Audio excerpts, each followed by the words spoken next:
الأمر الذي زاد من هجرة الطيور إليها، إضافة إلى تسجيل عودة الكثير من مربي الجاموس إلى مناطق أهوار الجبايش قادمين من محافظات مجاورة. التفاصيل في تقرير أحمد السعيدي. جنة عدن ترتوي بغيث السماء، فالماء سر وجودها، ومع هذا الارتواء تبدو أنشطة السكان أكثر حيوية، فلا تكاد تمر دقيقة دون أن يصادفك زورق محمل بما تجود الأهوار به على ساكنيها من قصب أو برد أو أسماك. كل مظاهر الحياة هنا تعزف سيمفونية الفرح، الناس، الطيور، وحتى الدواب ونباتات الأهوار. فالأمطار كان وقعها هنا على عكس ما شهدته أغلب المدن والمحافظات من غرق وطفح للمجاري.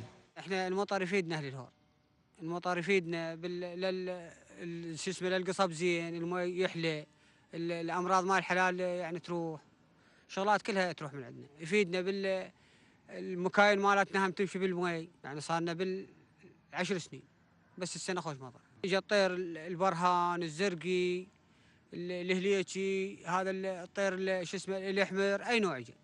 دائرة إنعاش الأهوار في ذي قار سجلت بياناتها ارتفاعا في المناسيب ونسب الغمر في أهوار الحمار والأهوار الوسطى بعد موجة الأمطار الأخيرة، وانخفاضا في التراكيز الملحية لنهر الفرات والمصب العام، أهم المغذيات المائية للأهوار.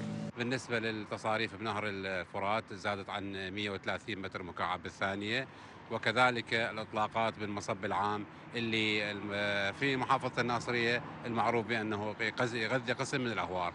هذه التصاريف أدت إلى زيادة المناسيب في مناطق الأهوار، وصلت إلى منسوب أكثر من 100 متر و60 في قضاء الجبايش، وبالأهوار إلى متر أو 55 في هور الحمار، وكذلك الأهوار الوسطى. قبل الأمطار كانت منسوب الجبايش ما يتعدى 150، هسه حاليا متر و67. نسب الإغمار في هور الحمار تجاوزت 90%، والأهوار الوسطى تجاوزت 60%. زيادة المناسيب هذه حفزت الكثير من زوار الأهوار للقدوم إليها، فمن المتوقع أن تشهد هجرة للطيور القادمة من سيبيريا وبعض الدول الإسكندنافية، إضافة إلى تسجيل عودة الكثير من مربي الجاموس إلى مناطق أهوار تشبايش قادمين من محافظات مجاورة. هنالك فرق شاسع بين كميات المياه التي وصلت إلى الأهوار الوسطى وهور الحمار بين عامي 2009-2010 واليوم.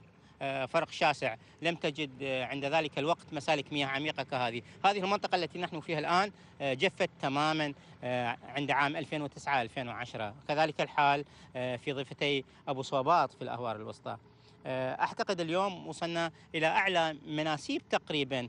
وكانت الأهوار الوسطى قد شهدت جفافا غير مسبوق في عامي 2009 و2010 بعد أن أعيد غمرها بالمياه في عام 2003. انتعاش الأهوار وسكانها وأحيائها الأخرى يظهر مدى الفائدة المتحققة من نزول الأمطار بغزارة، فارتفاع المناسيب ونسب الغمر وانخفاض التراكيز الملحية كلها علامات لانتعاش الأهوار. من داخل أهوار تشبايش بمحافظة ذي قار، أحمد السعيدي، الحرة.